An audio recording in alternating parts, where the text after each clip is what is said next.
Hello viewers and welcome to another edition of Health Options on the Nigerian Television Authority, the NTA. I am Rabi Abdullah. Chronic kidney disease has become a public health problem with rising incidence and prevalence worldwide. End-stage renal disease accounts for 8% of all medical admissions and 42% of renal admissions in Nigeria, where health insurance, to meet the huge financial demands the disease places on its sufferers and their families, is inadequate. The ratio of nephrologists, that is, kidney experts, is 1 to a million patients, while out of the almost 20,000 new cases diagnosed each year, less than 2,000 have access to dialysis. On this edition of Health Options, we take a look at kidney disease burden in the country, with focus on prevention, management, and treatment. Our nature scanner will showcase medicinal plants available in our environment that are suitable for the care of the kidney if scientifically developed.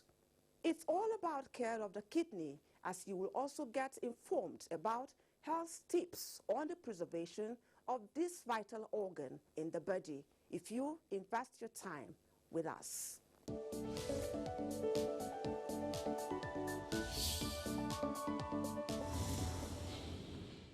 This is Health Options, and our focus this week is the burden of kidney disease in Nigeria. We have a discussion on that, but first, this background report put together by Chimdemma in BC. Kidneys are two bean-shaped organs of the body, positioned just below the ribs and responsible for filtering blood to produce urine. Apart from removing wastes from the blood, kidneys control the body's fluid, keep levels of electrolytes stable while producing hormones that help regulate blood pressure, make red blood cells, and strong bones. Now, diseases or conditions can impair these functions, leading to chronic kidney disease on the long run or acute renal failure.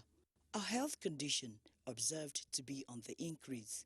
A study on the global disease burden of chronic kidney disease shows that 13% of the world's population suffer from all the 5 stages of the disease, with China and Latin America the highest contributors. Of great concern is the fact that about 2 million people die annually from this condition. In Nigeria, up to 34 million people are said to be living with chronic kidney disease. An additional concern is the high number of young adults being diagnosed with the condition. What then causes kidneys to fail? Acute kidney injury can be caused by dehydration, the use of wrong medications without prescription, reduction in blood volume. Then for the acquired causes, hypertension, diabetes mellitus, HIV. Apart from painkillers, people get high on substance addictive pain medications. Talking about the symptoms, generalized body swellings.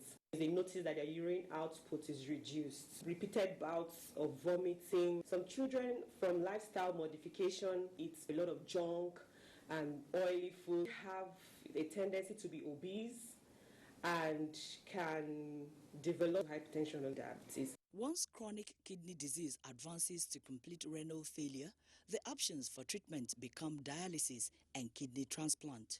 But these interventions are complex and costly. For instance, a patient requires 3 sessions of hemodialysis in a week, and each session costs 27,000 naira. However, only about 2,000 of 100,000 people diagnosed with this condition annually have access and can afford dialysis. Associated with this is the finding that it's just few health institutions in Nigeria that have the facility and expertise to offer such treatments.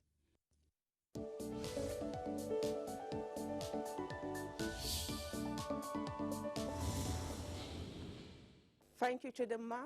With me in the studio to discuss the burden of kidney disease in the country is Dr. Emmanuel Ante.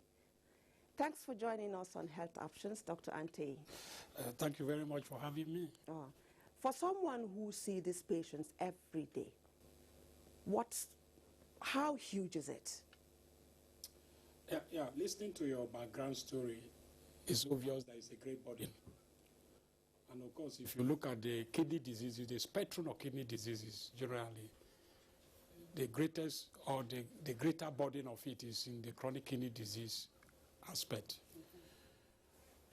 As you rightly said, it's not just a physical disease. We are dealing with various aspects of this condition, most especially the economic, social implications of it.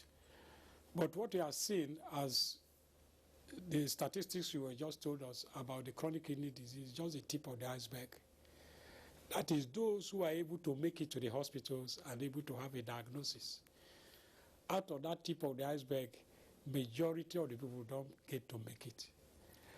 And if you look at the various stages of chronic kidney diseases, you see that majority of the people even die before they reach the stage to have dialysis or the stage to have them diagnosed as a case of end-stage renal disease. And so you will see that the greater burden is even at the lower stages of the kidney disease, which is out there in the community. So the ideal thing is identify the various factors. Yes, I was coming to that. Okay. What are those common risk factors? Yeah, they vary. When we talk of, we are not talking about chronic kidney disease now. Actually, when you say a kidney has failed, you are either having an acute kidney injury, which has led to failure, or you are talking of a chronic kidney disease, which has led to failure. What are those diseases? Can you just let us know some of them? Now, to simplify things so that people can understand properly, is to look at where the kidney is first. Where the kidney is in the abdomen, what we call abdomen. In local parlance, they call it tummy. Yes. And they are B-shaped towards the back. And not very big, but one thing about the kidney is that it receives a very rich blood supply. And that goes to tell you about how important that organ is to the body. It actually filters all the metabolism that the cells in the body that take place in the body, and also regulates regulate water, body water, and also salts. And so impurities and poisons and any other thing you have eaten is the kidneys that clears it and filters it. And so anything that injures the kidney or affects the kidney, and this function cannot take place anymore. So you can now imagine what will happen. You know, the impurities will remain in your body. The salt regulation is not going to take place. Water regulation is not going to take place. And of course, this also eventually going to affect so many organs as well, apart from the kidney. Primarily, it's going to affect your heart, affect your brain, affect your muscles, affect the stomach, and all other tissues of the body. So if you look, the major ones are anything that will lead to blood loss or reducing blood volume. And that, of course, will impair blood supply to the kidney. Okay. Losing blood, either from bleeding or in big surgeries where blood is not being replaced adequately, road traffic accidents, childbirth, child delivery where people lose a lot of blood, or from severe vomiting and diarrhea where we become so dehydrated and fluid replacement has not taken place quickly. All this can lead to the kidney function being deteriorated. And of course, eventually, if it prolongs, of course, it can lead to kidney failure. Then there's another one again, that infection specifically that can affect the kidneys can also lead to failure. And these are various versions, from viral infection to bacteria to fungal infections. They can all affect the kidneys. And there are a lot of examples here. Okay? And then, of course, you can also have drugs. And the drugs can vary both from the drug you prescribe, the one you go to buy over the counter, and also herbal medications and herbal concoctions. Okay. All those can affect the kidney. So where does kidney stone come in here? So much talk about kidney stones. Yeah. The kidney stones, usually, when you say somebody is passing a stone, is in most cases when there are certain food we eat, and the food is being handled by the kidney, especially where it contains calcium and like phosphate and oxalate, also uric acid. Is the kidney that tries to regulate this. But for certain reasons, some people are just predisposed to forming stones. Then these elements now crystallize inside the urine, and they form stones, and they go to block the urinary tract. What's the implication of that? Yeah, if it blocks the two, it can lead to kidney failure. But otherwise, in most cases, it presumably has severe pain, and sometimes they bleed when they see blood in their urine. And majority of the people pass the stone, but where the stone get blocked, then it has to be removed surgically or otherwise. In most cases, if it's not taken out and it's still blocked, it continues to have pain. Okay, but can it lead to chronic kidney disease or, yeah, that's what I'm saying. Or renal failure? Yeah, it can lead to it in the sense that, one, if it blocks the two kidneys, then the urine can't flow. Two, it can also initiate infections that can, continue to affect the kidney and destroy the kidney. Okay, let's look at the treatment options now. We have very few dialysis centers, very few patients have access to treatment, and even when they do, it's quite expensive. And I know that NHIS covers 2 sessions of dialysis for those covered by health insurance. Is that adequate? No, it's not enough, because if you are talking of somebody who is in chronic kidney disease stage and needs dialysis or is dependent on dialysis, the person ideally needs about 3 times a week dialysis. Okay. And of course, 2 sessions is not enough at all. It's not even up to the 3 times a week. What is the cost? The cost varies, but let me come about the cost. Dialysis generally is not cheap anywhere in the world. Okay, we have to get that very clear. 2, especially hemodialysis is not cheap at all. The cost depends from country to country. In Nigeria, is a bit expensive because most of the things you need for dialysis are imported. And so, of course, if you are importing it, of course, it's going to be more costly. Now, averagely, it costs anything between 20 to 30,000, depending on the center per session. Okay. And it depends whether it's public or private, and whether the center is subsidizing for patients or not. But if you look at the actual cost, if they work out the actual cost, I don't think it's going to be anything less than 20,000 per session. So where do we go from here? The fact that it's on the rise and people simply can't afford treatment. Yeah. People are dying. Yeah, that is the truth. And because it's costly, people can't afford it. Even the facilities for dialysis and the access to dialysis is not even there, because most of the dialysis centers are in urban centers. And so people in rural areas may not have an access. And so our best option is prevention, education. Another issue is human resource deficit. 1 nephrologist to 1 million patients. How do you reconcile that? Yeah, well, it takes time, and it takes enormous resources to train a nephrologist. And also the opportunities for training are also not very many. And in fact, we have come a long way. Some decades ago, you can count we can count with your fingers how many nephrologists we have. But there have been a concerted effort to train a lot, and we have come a long way to train. In fact, the ratio you have now is because of the number of people we were able to train, especially in this country, and they are trying a lot. In fact, Nigeria is faring better than most sub-Saharan African countries in terms of ratio.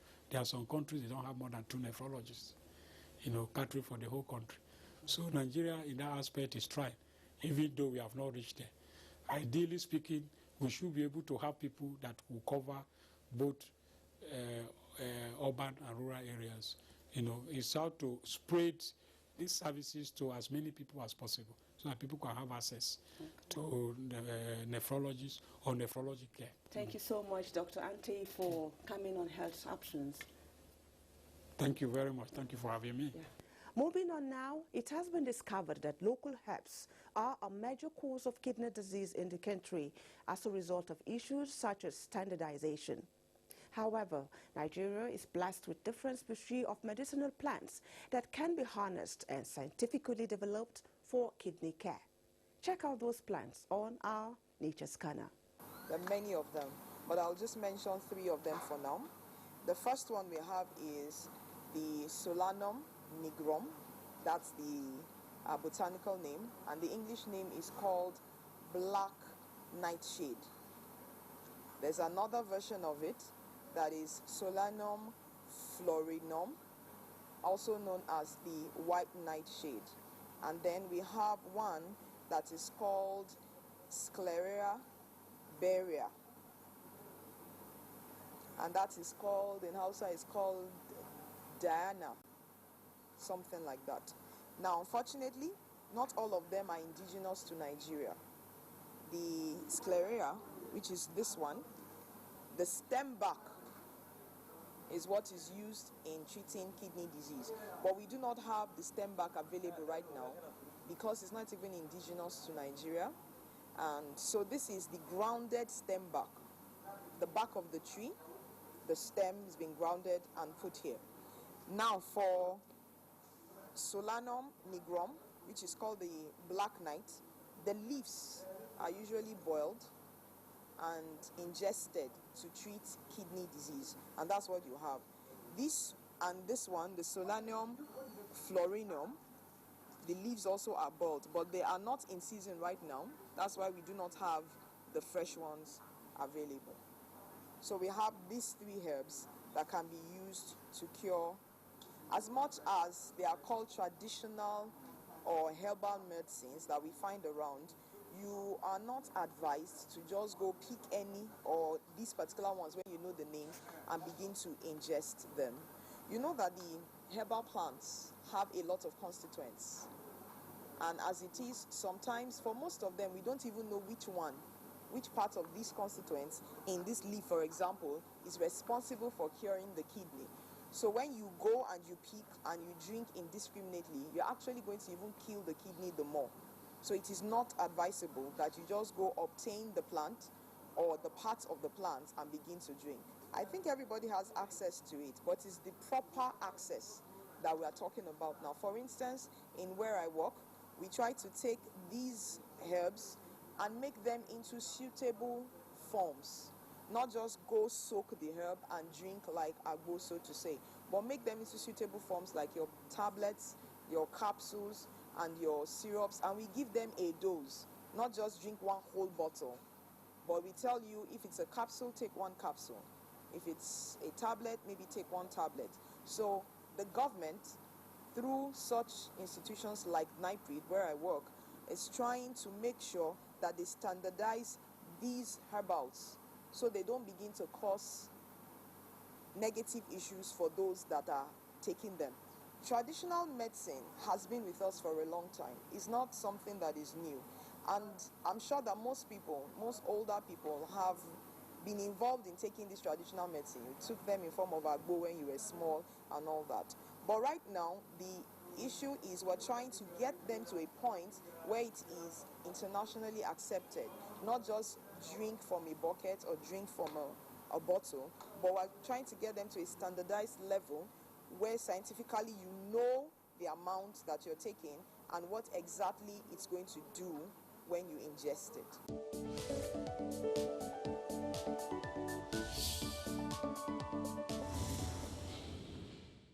Welcome back from Nature Scanner.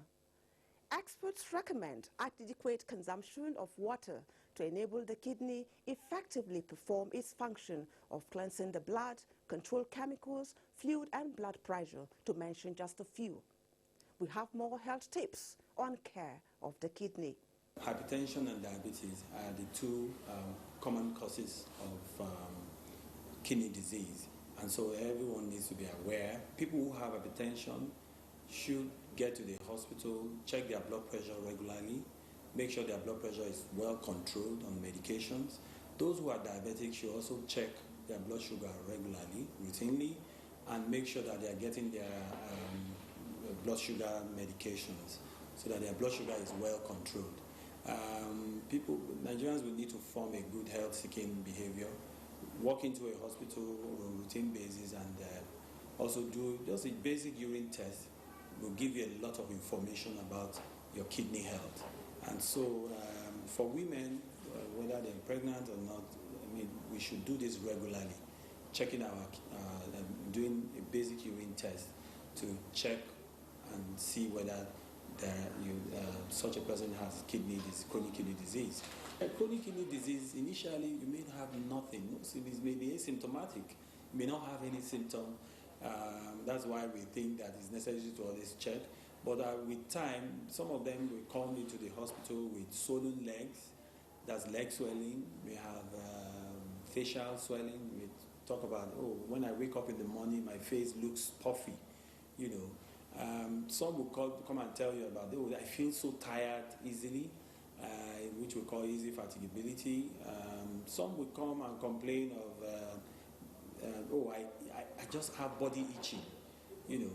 And then by the time you're checking their blood pressure, it's quite elevated. Then some will tell you I'm vomiting and hiccuping. I just feel tired. I feel unwell. I have headaches. Then you need to get to the hospital. And now going to other things that we need to be aware of. Obesity is a risk factor. We need to watch our weight. Eat healthy. Also, we look at the use of medications. Herbal medications. We need to avoid ingestion of herbal medications. We need to avoid ingestion of non-steroidal anti-inflammatory drugs, the ones we know as painkillers. People need to, whenever there is pain, they need to get into a hospital and get a proper prescription from doctors, such that they give you the ones that are kidney friendly, not necessarily just prescribing for yourself. So self-medication is the issue here. If there's any reason to want to take painkillers, we should go to the hospital to get them. Then we need to avoid use of bleaching creams. So we all know that I think we have more females that bleach than males. And so it's important to note that quite a number of bleaching creams will have mercury. Those bleaching creams and soap that contain mercury can be hazardous to our kidneys, so we need to avoid such. We should also look at the use of illicit drugs, cocaine, heroin. We have a lot of young people that are indulging in the use of these things. And then also we look at smoking. You know, the present day, we have quite a number of people, women even smoking. We need to stop smoking. And then, of course, we need to take in enough adequate water on a daily basis. Not just drinks. A lot of us take drinks. We need to take water on a daily basis to make sure that we flush our kidneys. And then, of course, you remember that some people live in very extremely hot areas of the country. Some of them we call stone-forming belts, where kidney stones can form. And so in these areas, you need to take in a lot of water. We all need to cultivate that culture of exercising.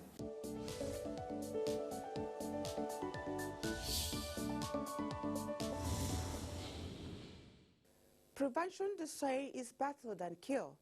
Chronic kidney disease, where patients experience a gradual deterioration of kidney function, the end result of which is kidney failure.